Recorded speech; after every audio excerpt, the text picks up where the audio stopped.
Luna Palencia, periodista, escritora mexicana, directora de Casa México, Málaga, Andalucía. Claudia, buenas noches. Querido Javier, amigos radioescuchas, colegas, buenas noches.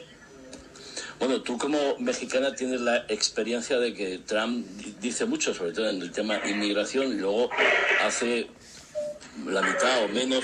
¿Cómo analizas todo lo que está ocurriendo? Y creo que estás muy interesada en lo que es esta conferencia de líderes de derecha, de centro derecha, de extrema derecha, lo podemos calificar como queramos, en un seguidismo de líderes como el húngaro o el británico o el español Abascal de lo que es Trump y lo que ellos se pueden beneficiar, porque entiendo que ellos lo que buscan es un beneficio no solo ideológico, sino también de posición electoralista, ¿no?, en Europa. Yo creo que no debemos de tener una memoria histórica tan corta. Es decir, la Unión Europea ha recibido varias amenazas existenciales en los últimos 60 años. Yo no soy de las pesimistas, soy de las europeístas, soy de las optimistas. Hemos estado recibiendo palos por todos lados. Uno de ellos, la crisis de 2008, ¿no?, tremenda, cuando vino este debate de la subprime que nos sumió en una década de recesión. Y luego, pues la pandemia, ¿no?, la bendita pandemia, igual que pensamos que no íbamos a poder coordinarnos entre nosotros, y la pandemia tampoco pudo con nosotros. Y luego la invasión, ¿no?, de Rusia a Ucrania y todos, y ahora, pues obviamente el fortalecimiento de la ultraderecha, que sabíamos que iba a ser una consecuencia precisamente, pues de todo lo que pasó con la pandemia, porque la pandemia ha causado, pues un cambio anímico en cierta parte de la población, muy importante, así como Rusia aprovechó la diplomacia de las vacunas con su vacuna Sputnik para acercarse a medio mundo, claro, previo pues a su plan macabro de invadir. Yo creo que, por supuesto, hay un liderazgo, ese liderazgo está en Bruselas, me parece que es Macron el único que tiene cierto sentido de la geopolítica y está intentando, pues obviamente, hacer un llamado para tener un plan conjunto. Estoy de acuerdo con lo que dijo Pedro, es decir, esto ha sido una respuesta muy improvisada, porque por supuesto lo que hay que hacer es, en estos momentos, construir un programa de alto al fuego y un gran acuerdo para el mantenimiento de la paz. Estos días a mí me han filtrado, junto con los colegas del Daily Telegraph, el acuerdo leonino que ha mandado Trump para cobrarse los $500 millones que pretende obtener de Ucrania, y no son únicamente las tierras raras.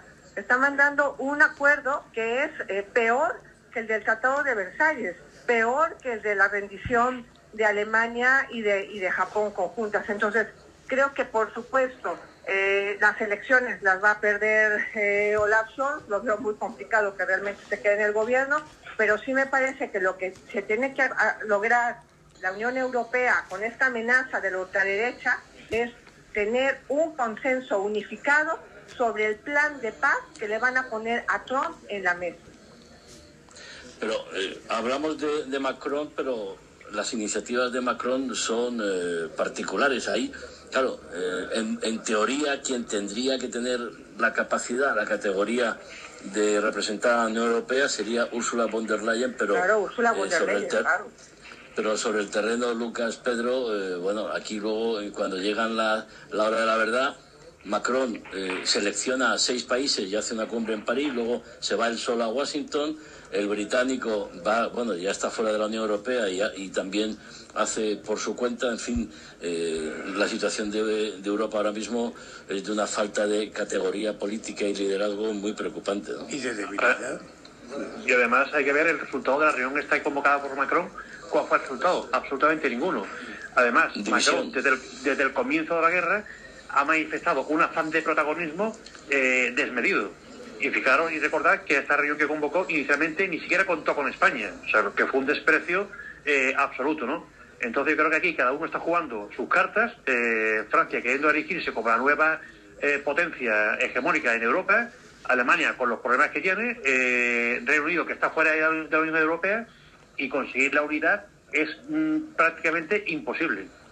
Yo creo, además, añadiendo a lo que dice Lucas, que es que justamente ese protagonismo lo tienen gente que está muy debilitada anteriormente, porque el caso del autoprotagonismo de Emmanuel Macron no se compadece justamente con su propia situación interna, donde prácticamente en más del 50% de los votantes que están representados en la Asamblea Nacional ya piden elecciones presidenciales anticipadas. Es que realmente, bueno, es decir, es la búsqueda continua de una imagen y viva la política espectáculo. Y desde luego, como apuntaba Lucas, es decir, los resultados de esa cumbre informal en París, pues bueno, es decir, fueron más debilitadores de la propia Europa, porque de ahí no salió absolutamente nada. No, es decir, yo discrepo.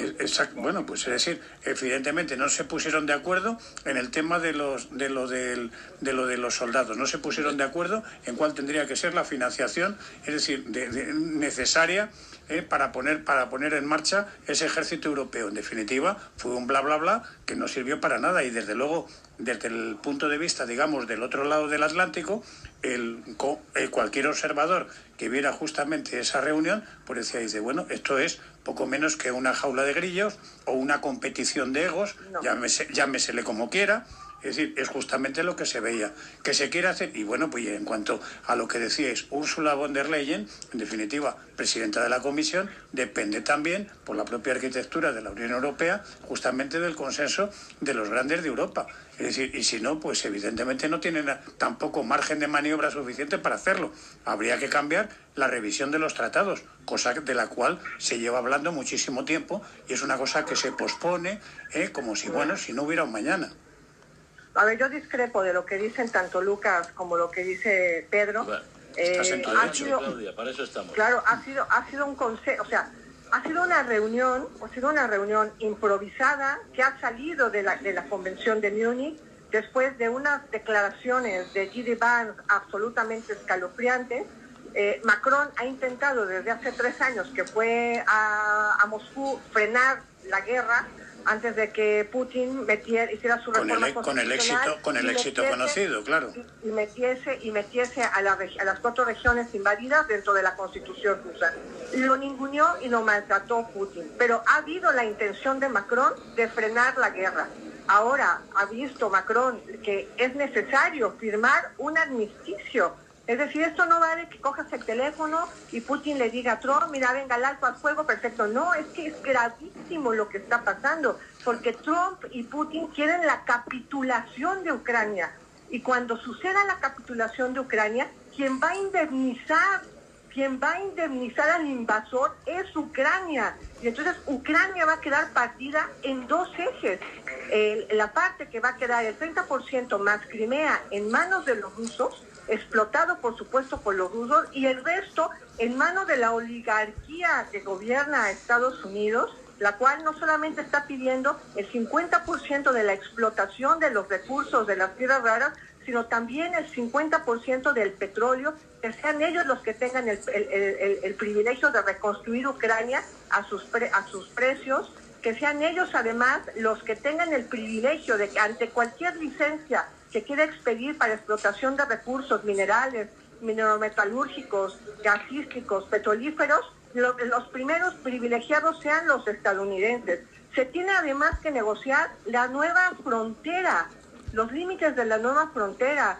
Se tienen que negociar muchísimos aspectos. Entonces, por supuesto que el acuerdo, el consenso que intentó buscar Macron el lunes fue primero para saber si estaban dispuestos, qué países estaban dispuestos para que una vez que se firme el alto al fuego, puedan, para garantizar ese alto al fuego, poner tropas in situ en Ucrania. Hay 11 países que están a favor de eso, pero hay otros 11 países que están en desacuerdo, entre ellos Giorgia Meloni, de Italia, que fue por una cara de 200 metros y llegó 1 hora tarde a la reunión, y el otro, pues, fue el canciller Olaf Scholz, que está a punto de irse a su casa.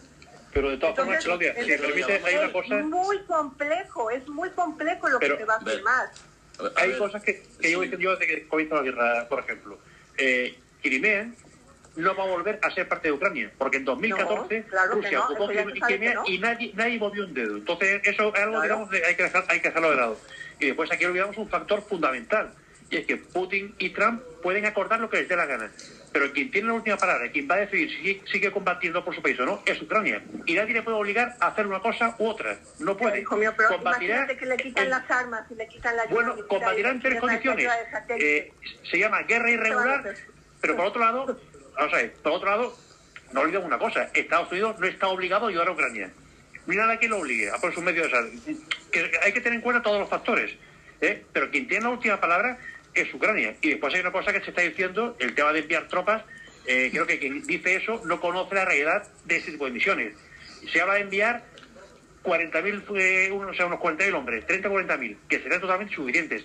No hay capacidad en la Unión Europea para mantener una misión sostenida en el tiempo de esa entidad. Las Fuerzas Armadas de Europa no tienen esa capacidad para sostener en el tiempo. O sea, sostener 40.000 hombres en un año, 2 años en Ucrania es literalmente imposible. Así lo digo. Yo lo que os diría desde Riad, donde me encuentro, que estoy asistiendo a un foro saudí sobre medios de comunicación, un foro internacional, y justo llegué cuando era la reunión entre rusos y norteamericanos. Yo me apunto a tener prudencia. Yo creo que sacar conclusiones tan tajantes es prematuro, porque lo que aquí yo he hablado con personas que han estado cerca de esas reuniones desde el punto de vista saudí, que bueno, juega un papel muy relevante ahora mismo en el ámbito internacional, como estamos viendo, es que Ucrania quizás sea la justificación de el reencuentro entre Estados Unidos y Rusia por otro tipo de intereses. Ya veremos cómo se sustancia, pero que el vínculo transatlántico, yo se lo planteaba a Miguel Ángel Benedicto, es muy, muy, muy fuerte como para que Trump, que pueda seguir utilizando esa posición tan provocadora, tan grosera, pues lance el órdago, pero luego las cuestiones van por otro lado, ¿no? Es el pretexto, por supuesto, buscar el acercamiento con Rusia, que Rusia ya ha puesto sus condiciones, que le levanten las sanciones económicas, financieras, comerciales, el regreso al G7, por ejemplo, una serie, el premio Nobel de la Paz también. Imagínate, bueno, tú que estás ahí, Lavrov tanteó a Marco Rubio, ¿no? Deslizándole el que quizás no sería una mala idea, ¿no? Para retomar las relaciones Estados Unidos-Rusia, el que, Estados Unidos sacara a sus soldados de la parte de Europa del Este. Le hace, por ejemplo, Polonia, ¿no? Entonces, eso está en toda la prensa internacional. Sí, bueno, pero lo de la revitalización del famoso triángulo de Weimar, es decir, aquello que era Alemania, Francia y Polonia, bueno, pues es una meta. Vamos a ver, para empezar, si en las elecciones alemanas el hombre que puede poner en marcha eso, hipotéticamente, que sería Friedrich Merz, o sea, el próximo, o que debe de ser el canciller cristiano-demócrata que gane las elecciones, eso está por ver. Yo lo que veo, sinceramente, es que la situación, Europa está, digamos, pues rearmando su propio discurso, porque es que no lo tiene, es decir, no tiene un discurso único y se está viendo y sigue dividiendo. Y naturalmente, pues bueno, con naturalmente sus divisiones entre la extrema izquierda y la extrema derecha, que por cierto se tocan respecto a sus simpatías hacia Putin, lo cual también es una cosa absolutamente curiosa, ¿no? Es decir, cómo los extremos se tocan. Pero sí es cierto, nos pongamos como nos pongamos, que ahora mismo, frente a lo que está sucediendo y con todas las cautelas que se deben, Europa no tiene todavía armado ese discurso porque ha tardado mucho tiempo en hacer los deberes, no los ha hecho, y evidentemente ahora tiene que improvisar auténticas soluciones y les pilla la situación bastante debilitado, como hemos especificado antes. No hay un líder europeo ahora mismo que pueda erigirse de verdad en el primus inter pares, y que por mucho que lo intente Trump, el Scholz, Pedro Sánchez, etcétera, etcétera, pero ni a favor ni en contra, es decir, porque no tienen la fuerza ni el respaldo, no ya de todos los demás, sino en sus propios países, como se está viendo. Y evidentemente eso lo saben el propio Putin, pero lo saben también en Washington, que naturalmente... Pero tampoco a Putin lo quieren en su casa. Bueno, sí, pero da la casualidad que a pesar de lo que diga Trump, es un dictador totalitario que naturalmente no tiene ninguna necesidad de someterse a ningún escrutinio. Y evidentemente, mira, si en algo diga lo que diga, Pedro, es así. Dime. Que en algo estoy de acuerdo contigo, Pedro, es que en efecto, o sea, la Unión Europea tiende, por debilidad dialéctica, a dejar los conflictos congelados en el tiempo, a no darles una solución cabal. Entonces ya cuando les ha explotado, está acostumbrada la Unión Europea a convivir con el elefante en la cocina, en el salón.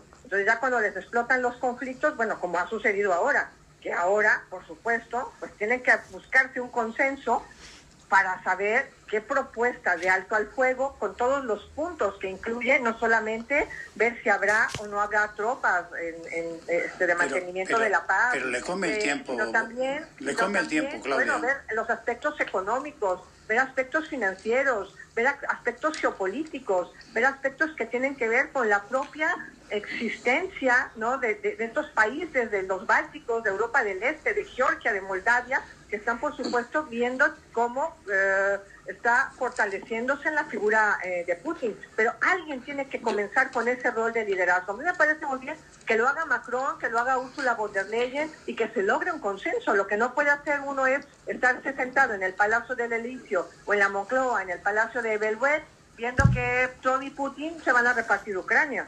No, sin moverse se mueven mucho. El Falcon lleva ya 43 vueltas al mundo. Bueno, quizá lo que os invito a analizar la crisis de principios y valores de Europa, más allá de Trump o no Trump, desde hace ya muchos años ciudadanos europeos en diferentes países están votando a la extrema derecha. ¿Alguien se ha preguntado por qué la gente prefiere la extrema derecha en lugar de a los partidos tradicionales? ¿O no hace falta ver? Bueno, yo siempre pongo el ejemplo del Festival de Eurovisión para darnos cuenta de qué es lo que nos está ocurriendo. Pero Javier, esto es la del péndulo. Es decir, el péndulo se ha llevado a un extremo, con todo este tipo de nuevas políticas o nuevas ideologías que se ha querido imponer, y gran parte de la gente se ha cansado de tantas normas, de cierto tipo de política, de cierta imposición moral, y es el péndulo. Y ha pasado toda la vida. Ahora el péndulo está girando hacia otro sitio, y hasta que vuelva a ocupar su punto central, que es lo ideal, pues pasará un tiempo, y ahora va a pasar un tiempo en el otro extremo del péndulo. Así de fácil. Y máxime, además, cuando resulta que a las nuevas generaciones, sobre todo, es decir, más allá de los pensionistas que cobran su pensión, pues la verdad sea dicha que en muchos países no les dan respuestas a sus problemas más acuciantes, es decir, sean los de sus propios trabajos, de su propio futuro, los problemas de la vivienda, es decir, la propia consideración hacia la inmigración, la inseguridad, todo esto es así, y entonces la gente lo ve. Una de las cosas que más asombra a veces en los sondeos que tienen, por lo menos aquí, y que les llegan a ciertos partidos políticos, es observar que los jóvenes de 16 años, que normalmente siempre se consideran que si se les da la posibilidad de votar, votarían a la izquierda, pues resulta que tienen intención de votar justamente lo contrario, precisamente porque no ven en absoluto claro cuál es el futuro que les están dejando sus mayores, ¿no? Entonces, pues, en la sociedad de la información. Claro, ahí tienes la razón de ese movimiento pendular. Claro, yo lo que diría es que en la sociedad de la información se están construyendo relatos con una posverdad mediática en la cual, se blanquea a los dictadores, y ahora resulta, pues que ya Franco no era tan malo, ¿no? Que ya Mussolini, era un gran líder, o Hitler tenía toda la razón, ¿no? Entonces, ese relato es muy complicado.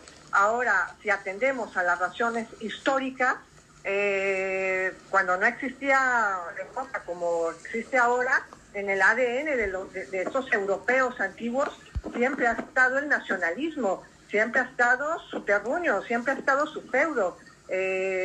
No ha existido ningún continente que se haya matado tantas veces entre sí, destruido tantas veces entre sí como Europa. Lo raro es que ahora seamos civilizados en Europa, y entonces los franceses se puedan sentar a dialogar con los alemanes y con los italianos y con los británicos. Eso es lo raro que hay ahora. ¿Por qué? Porque ha sido resultado de una eclosión espantosa que fue la Segunda Guerra Mundial, y de ahí nacieron un nuevo orden mundial, y nacieron instituciones, y nació la Unión Europea, porque lo que queríamos era tener paz. Esa es la intención, pero es decir, que para mí esto está en el ADN de los propios europeos, y germina ante discursos del odio y ante los relatos de la posverdad. Pues eso se compadece bastante mal con la falta de diálogo interno en muchos países, es decir, los famosos muros o digamos